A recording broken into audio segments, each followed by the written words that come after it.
Welcome to Real Estate Radio Power Investing, an informative and engaging hour discussing everything you need to know about the world of real estate investing. Your host, Tom K. Wilson, provides you with insight and guidance from his years of experience as a successful real estate entrepreneur on how to buy, sell, finance, and invest in real estate, and much more. Now, here's your host for Real Estate Radio Power Investing, Tom K. Wilson.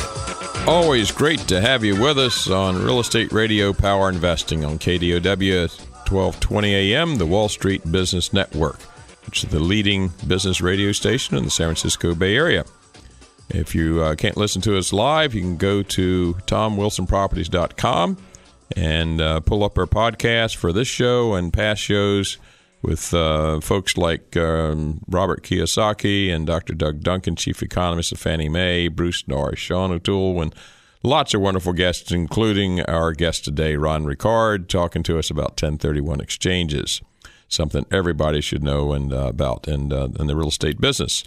So you can also go to TomWilsonProperties.com, and you can sign up for our weekly newsletter, which gives you not only weekly economic information about what's going on in the world of real estate, but also gives you access by signing up to a lot of products that are only available to our client base, such as commercial and multifam syndications that you can own for $50,000 a share for properties that are either they're larger than you can or want to invest in by yourself, that often are only reserved or available to institutional investors. So that's becoming a very, very popular product for us. Also, we welcome your input on guests and topics for future and any questions that you have that we can answer. So today we have a guest that we've had on before, but it's been quite a while. I thought it was about time for an update.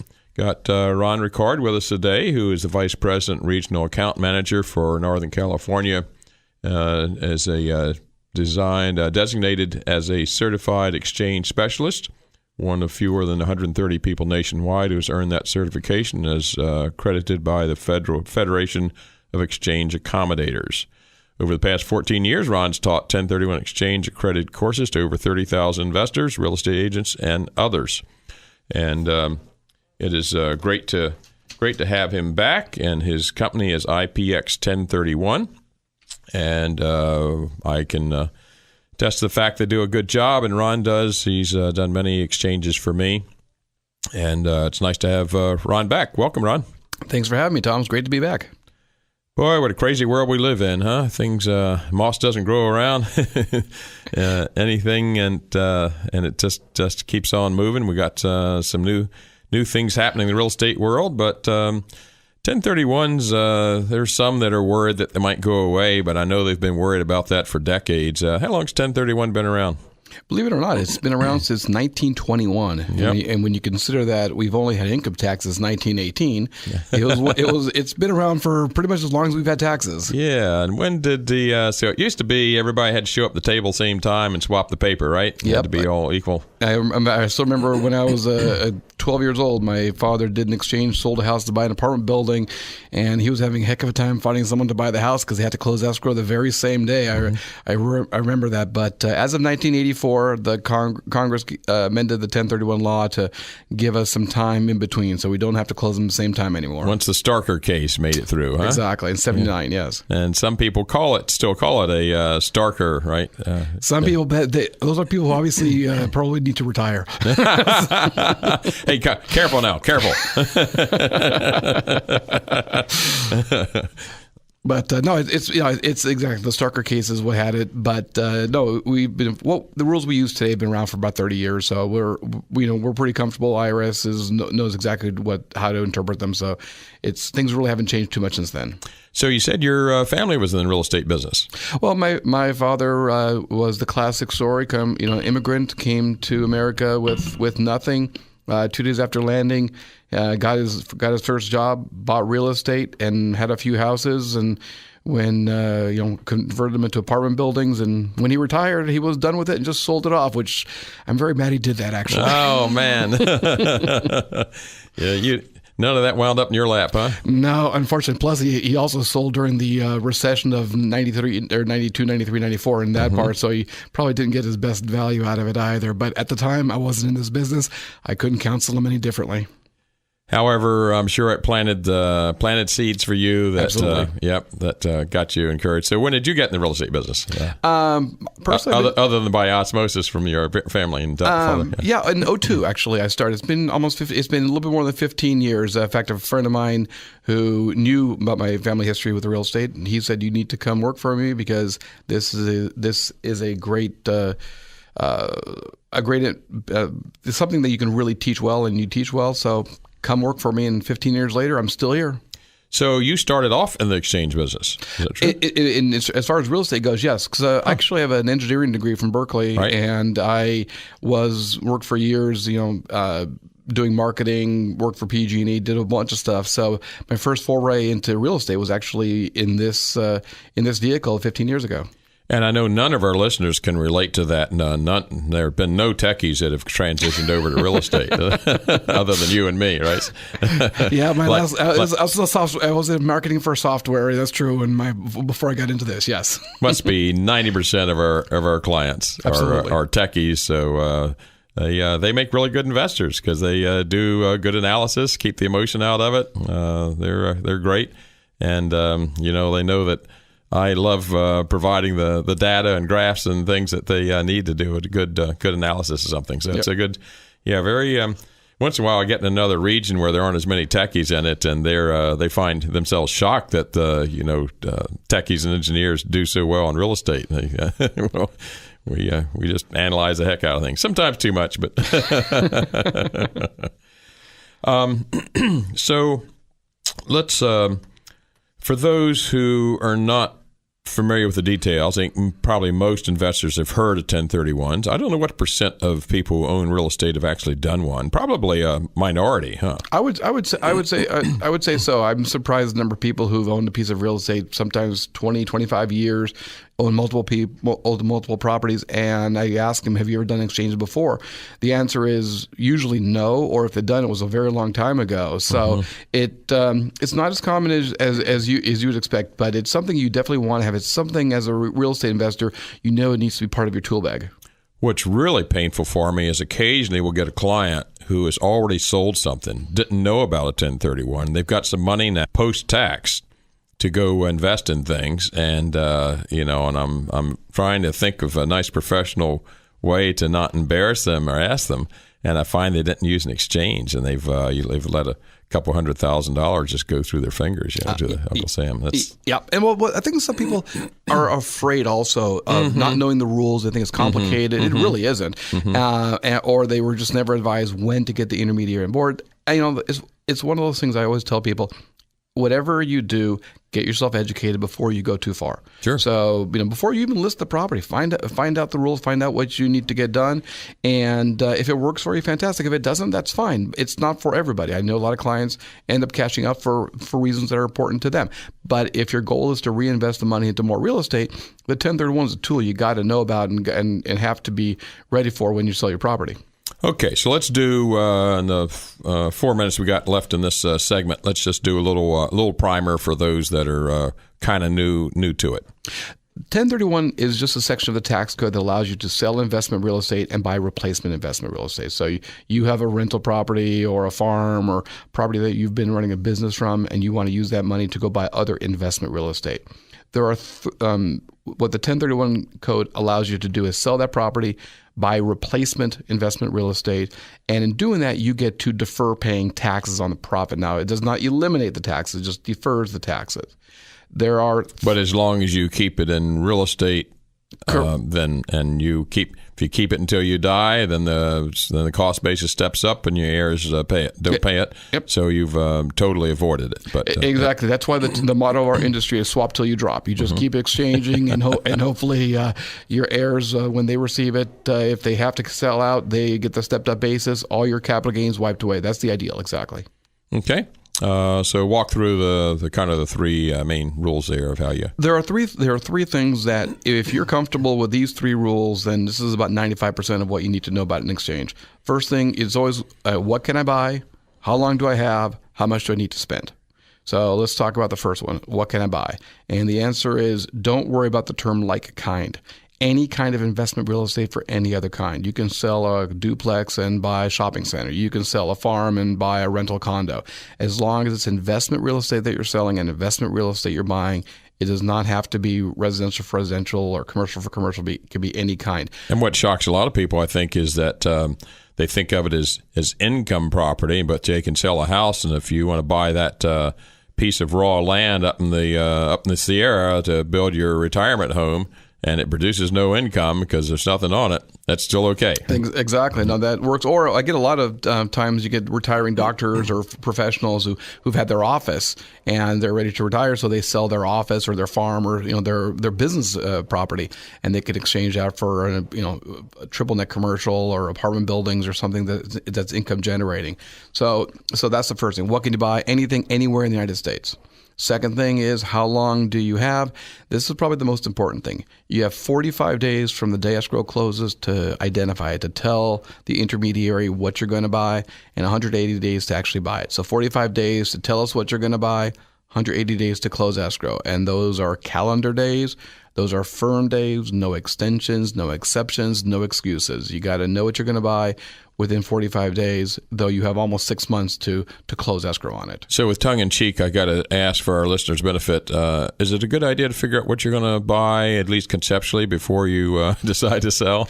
Well, that's what I would recommend, exactly. So even before you list your property, at least know what the direction you're headed. Am I going to go to rental houses in Texas? Am I going to go to triple net commercial? Am I looking for specific neighbors? At least have an idea. Then you get your property in contract. Hopefully the contingencies are removed. You got a buyer firm to sell your property. Get out there, start looking, start making offers. You can be in contract on the replacement before you even sell yours. I would say probably half of my clients are already in contract before theirs closes escrow. Perfectly okay to do, because that 45-day clock it sneaks up on you very fast. I always say they're the fastest 45 days of your life. I can attest to that. I've certainly been known to sweat over some of mine. Of course, as we've discussed before, I've done some that aren't quite as typical, and I didn't know you weren't supposed to be able to do it, but pull it off.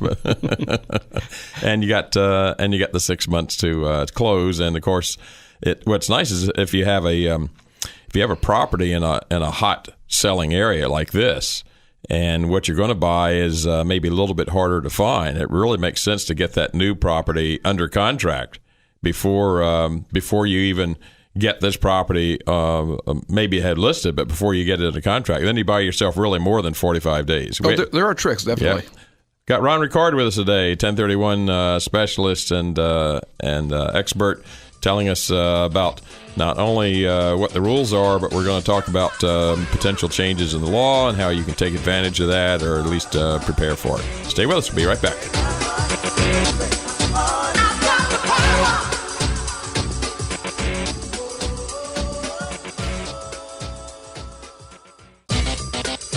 Welcome back to Real Estate Radio Power Investing. Streaming live on iHeart, TuneIn, and KDOW.biz. For more information on today's topic or guest, visit TomWilsonProperties.com.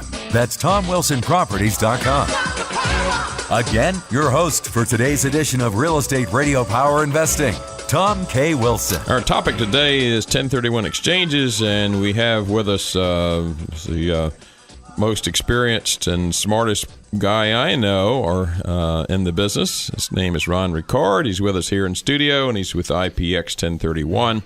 He's been doing this for 15 years. So he's learned a thing or two, and he's sharing it with us today.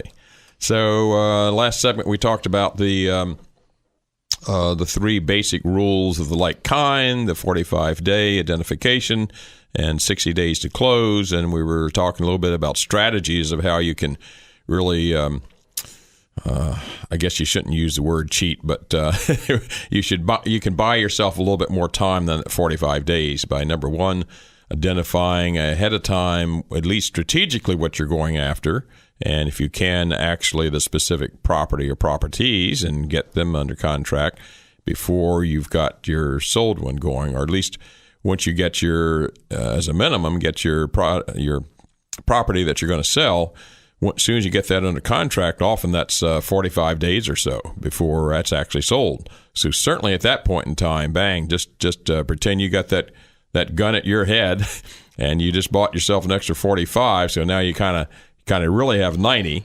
But don't kind of drag around, say, I'll get it around to that to next week, because as Ron said on the prior sector, that'll be the fastest 45 days in your life. There's also something that is actually getting a little more common in today's market because of the lack of inventory and just where we are what are called reverse exchanges, where you do buy first and sell. And if we have time, I'm sure we'll talk about it later on the show. But do know it does exist. It is more expensive. It's more money out of pocket. It's not for everybody. However, if you got a situation where you found the great property you want to buy and you're afraid that you're not going to find something in the 45 days, it is something, and again, we'll hopefully have a chance to talk about that a little bit later. I think it's okay maybe to include that now. I've done about 50 exchanges, I think. I've done 2 of those were reverse. So go ahead, let's talk about it. Usually they're more expensive. They're more like, a few $1,000s to typically do one. Yeah. And not all accommodators do that. Do you do exchanges? Yeah, we do. We're the nation's largest intermediary. We have I have an entire division. That's all they do is reverse exchanges. I think we do probably anywhere from 50 to 70 a month, which is, keeps us busy, absolutely. The thing to remember is you can never be entitled to both properties at the same time. So if you find a property you want to buy and you buy it and then you call me, I'm not much I can do for you because you already are entitled to both properties and you can't exchange into something you already know. So the first thing to realize is you have to get the intermediary involved before you actually buy the property. Let me step back one thing. We kind of alluded to this, but we didn't make it clear. Whenever you do an exchange, you can't do it on your own. You have to use a third party called a qualified intermediary or accommodator.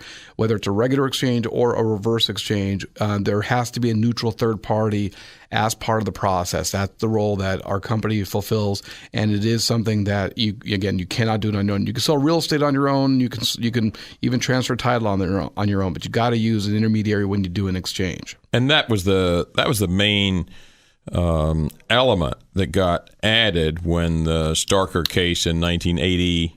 Well, the Starker case was 79, but 84 is when the code. So they said, okay, you don't have to all be there in the room at the same time. Correct. Like the old Wild West. But in order to facilitate this, since you can't own both, you got to have somebody else that's holding on to this title for you in the meantime, right? Exactly. Okay. And so in the reverse exchange, what happens, whereas in a regular 1031 exchange, the intermediary just holds the money. So the property sells, the money comes to the intermediary, then the money goes to the replacement escrow. In a reverse exchange, the intermediary actually takes title to the property. So depending on the situation, we can take title to either property, but a simple example would be you want to go buy something, you come into escrow with the money, but we as the intermediary take title to that property in an LLC that we create. You then have the same 180 days to sell your property. And then once you do, then you buy the replacement. So in essence, you've fulfilled your contract to purchase that property. It's just that because you weren't entitled to it, technically your exchange didn't happen yet. And so you have the same 180 days to make it happen. So the role of the intermediary in this case is to physically hold title to the property.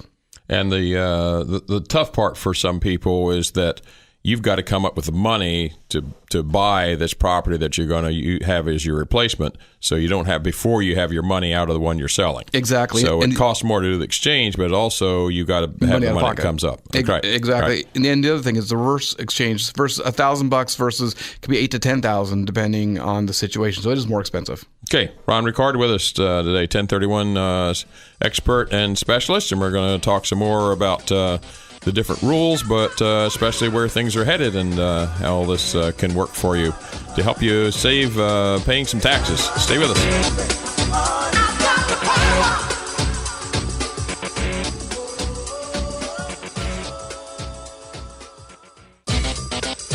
Welcome back to Real Estate Radio Power Investing. Streaming live on iHeart, TuneIn, and KDOW.biz. For more information on today's topic or guest, visit TomWilsonProperties.com. That's TomWilsonProperties.com. Again, your host for today's edition of Real Estate Radio Power Investing, Tom K. Wilson. Ron Ricard today with us, 15-year specialist and expert with IPX 1031. Who's done a number of exchanges for me, talking about the the rules and how it works and not be afraid of it. It's really well established, been around a long time. We were talking about reverse exchanges just before the break, and the trick on that is that you get to buy the property that you're going to replace your relinquished property with before you relinquish the one that you are planning to sell. The difficult part for a lot of people is you've got to come up with the money to buy that. It can be a loan, whatever. It could be short-term loan, it could be hard money, whatever. But you got to buy that property, not just have it under contract. You have to buy it, and actually the intermediary is the one that holds title to it, and then you go sell the one that you want to relinquish. So why would you do that? One of the reasons for sure is that whatever you're trying to exchange into might be a property that is hard to find, or maybe there's a lot of competition, or it's a risk that whether or not you can get that thing identified within 45 days, right? Yeah, I mean, this morning I received 2 phone calls from people who are approaching the end of their 45 days here in the Bay Area, and they were having a very difficult time getting something in contract. So, mind you, you go into it eyes wide open. You know that there's a chance you're not going to find it. But if you're looking at a huge tax liability, we have clients who are looking at 6-figure tax liabilities if they don't do the exchange. Sometimes it's worth spending $8,000 or $10,000 on a reverse exchange just to make sure that the transaction actually goes through and happens. And in a market like today, where it's a seller's market, the 45 days is even more critical. Yep, indeed. So it's a technique I've used very successfully, and it works. In both cases, they were products that I wanted were hard to find, and the product I wanted to sell was fairly easy to sell. So that's a situation where you ought to consider that. Exactly. Yep. Let's talk about different kinds of intermediaries. What's IPX? Why should someone go with IPX 1031 instead of somebody else? Well, the main thing to realize is what we do is a completely unregulated industry, virtually unregulated. And there are a lot of 1-2-man operations, and there are some ones that are owned by very large corporations. This is one where security is important because you're having a stranger hold your money. And so you want to make sure that who's holding your money is safe. Just like when you put your money at the bank, you want to make sure there's FDIC and all that kind of insurance, and so here's an area where you definitely want to make sure your company, who's your intermediary, has substantial amounts of bonding, of insurance, corporate guarantees. Make sure your money is safe. We're owned by the same company locally that owns Fidelity, Chicago, and Lawyers Title.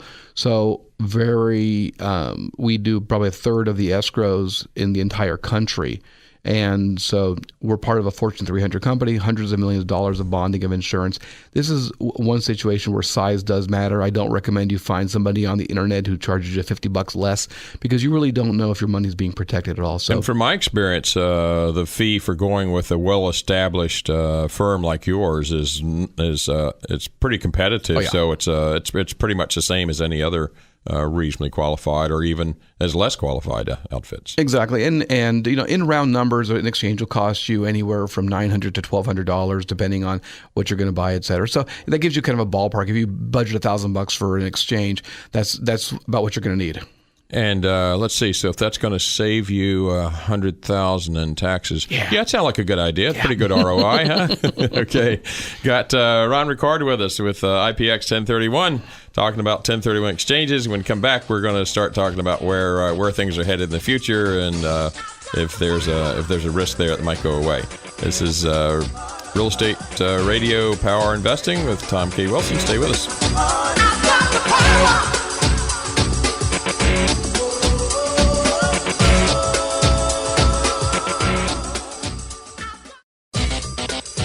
Welcome back to Real Estate Radio Power Investing. Streaming live on iHeart, TuneIn, and KDOW.biz. For more information on today's topic or guest, visit TomWilsonProperties.com. That's TomWilsonProperties.com. Again, your host for today's edition of Real Estate Radio Power Investing, Tom K. Wilson. Our topic today is 1031 exchanges with Ron Ricard. So, Ron, let's a couple things we haven't covered yet is the if you can identify more than one property, and how much money do you have to use up all your money and the loan, and let's talk about that. Well, when we talk about identifying property, again, we have 45 days to identify, 180 to close. What does identify mean? Identify means you give us an actual address. Now, how many addresses can you give us? Most people, if you're only going to buy 1 or 2 properties, you can identify up to 3 properties, any dollar value at all. So you can identify 3 properties as long as you buy 1 or 2 or all 3 of those properties. Then you're in good shape. If your goal is to if your goal is to buy more than 3 properties, there's a second rule that allows you to identify more than 3 properties. But now your limit is what's called the 200% or 2 times what you sold. So you sell $1 million property, you can identify $2 million worth of property. And again, and you don't have to buy all of them. But one thing to remember in exchange also is that you need to buy equal or greater in dollar value to what you've sold. So if you sell $1 million property and you want to pay no taxes, you want to buy at least $1 million worth of replacement property. And that's a sum of all the replacements, not just any one, right? Exactly. So it's not just reinvesting your equity or reinvesting your profit. I don't care what you bought the property for. All I care about is what you're selling it for. And you need to buy equal or greater to that amount to defer all your taxes. If you buy less, you pay tax on the difference. Okay.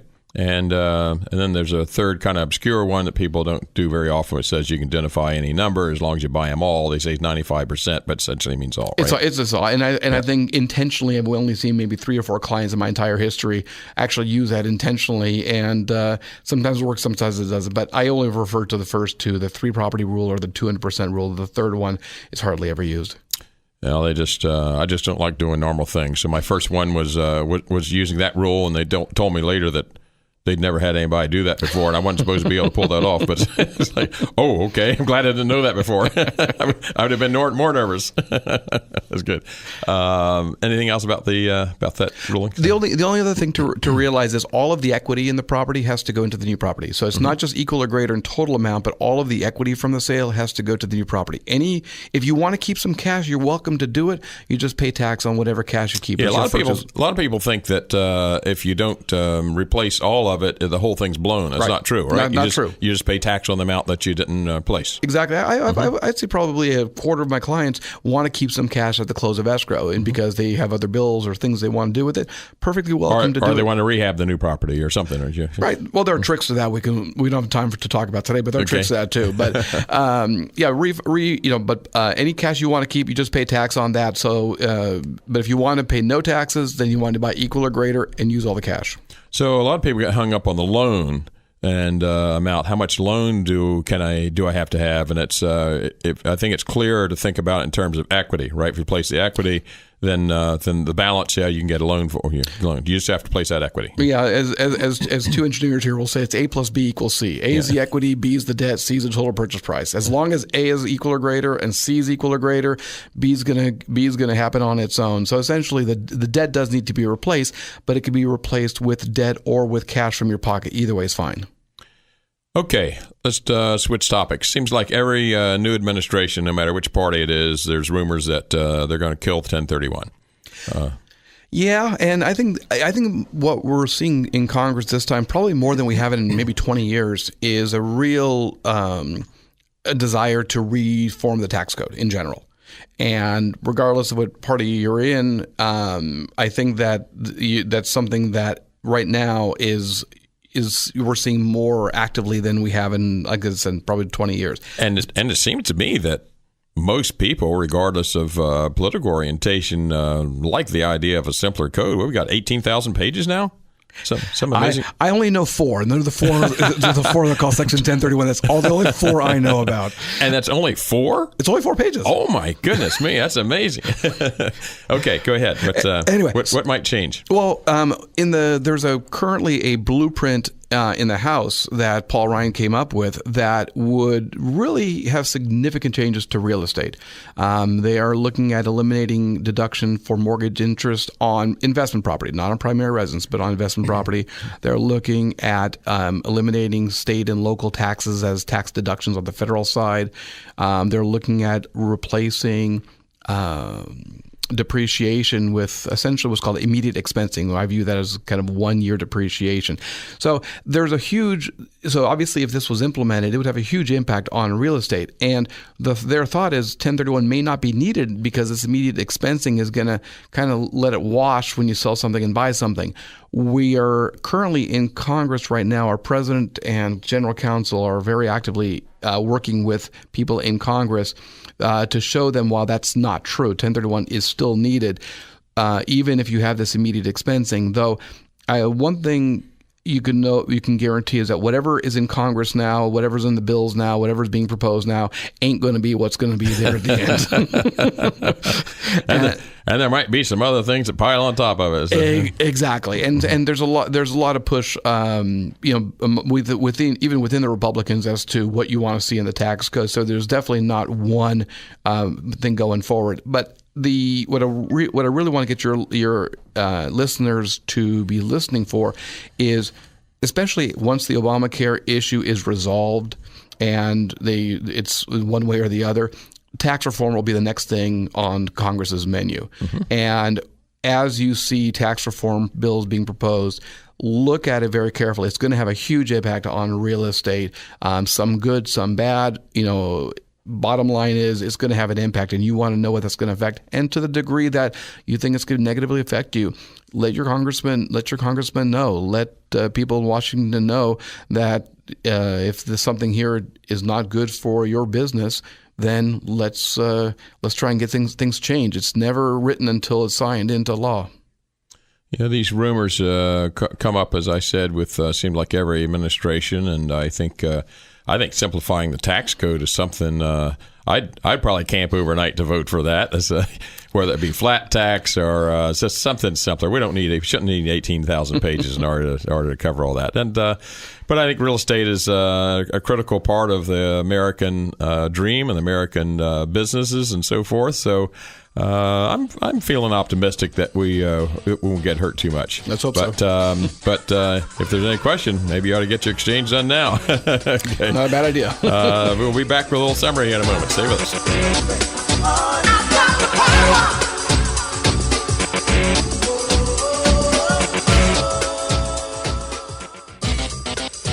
Welcome back to Real Estate Radio Power Investing. Streaming live on iHeart, TuneIn, and KDOW.biz. For more information on today's topic or guest, visit TomWilsonProperties.com.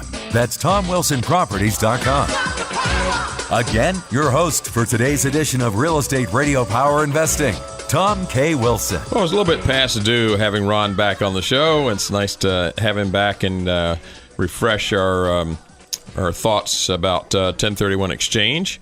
It's been a little bit more popular here in the last couple of years, right? Now that we've got some equity again. Yep, people are exchanging all over again. Things are getting better. Well, give us a little just recap here of the highlights and then tell people how they can get hold of you. Well, the main thing about 1031, remember, is if you got a piece of investment real estate that it's not quite working for you and you're looking for something different, 1031 is a tool. 1031 is a way for you to reposition your money into the real estate that you own today, into the real estate that you want to own tomorrow. Kind of thing that you can't do, say, with stock. If Exactly. you don't like IBM anymore and you want to switch to Google, you got to pay capital gains. With real estate, that's one of the another beauties of real estate. You can use this to defer tax. Yep, and don't get too hung up on the rules. The main ones to remember is you only got that 45-day window to find out what you're going to buy. Got to reinvest it all. But you can buy any kind of investment real estate anywhere in the United States. There are a couple of things to be careful about when you're doing things with family or with partnerships or whatever. So I don't want to get into that too much today. But there are a couple of nuances if your deal is going to be a little bit trickier that you want to make sure you talk to your intermediary before you even list the property. Get your questions answered, and that way when you sell your property, everything's ready to roll for your money to go into the new property. And the critical things to know, especially, are that don't go sell the property or even get it on a contract until go talk to Ron first, because you want to plan for the 1031 ahead of time, and you got to be just a simple language in there that in the contract that says that your buyer is willing to cooperate with a 1031 exchange at no expense or cost to them or impact to them. So that's got to be in the contract. all maybe is not lost if you got under contract and you're like, oops, I should do it. You can probably get that amended, the contract amendment, and get the buyer to agree with that. But that's you got to plan ahead. Exactly. Got to plan for this ahead of time. Get your strategy ahead of time. Think about what you're going to be buying as a replacement instead. Before you put it under contract. Ron, how do they get hold of you, and how do they learn more about 1031 exchanges? Well, I'm local. My number is 408-483-1031. 408-483-1031. And also, our company website has lots and lots of information on exchanges. It's ipx1031.com. Our company is actually Investment Property Exchange Services, so ipx1031.com. Lots of information, mostly from our attorneys, that gives you more detail than you probably ever want to know about 1031 exchanges. Super. And so, Ron, thank you for being back on the program. Always nice to have you. We won't wait too long next time. Sounds good. And hopefully 1031 stays around in some form. Make sure you go to TomWilsonProperties.com, sign up for our newsletter, which has also a lot of education information on there. It also gives you access to receiving information about products that are only available to our client base, such as multifam and commercial syndications for as little as $50,000 a share. So you can own a part of a larger piece of real estate than that you might want to on your own. So it's nice to have you with us, and you can also get all past podcasts on the website, TomWilsonProperties.com, and or reach out to us on info@TomWilsonProperties.com. Remember, the only thing that that is important is what you do next. Nice to have you with us.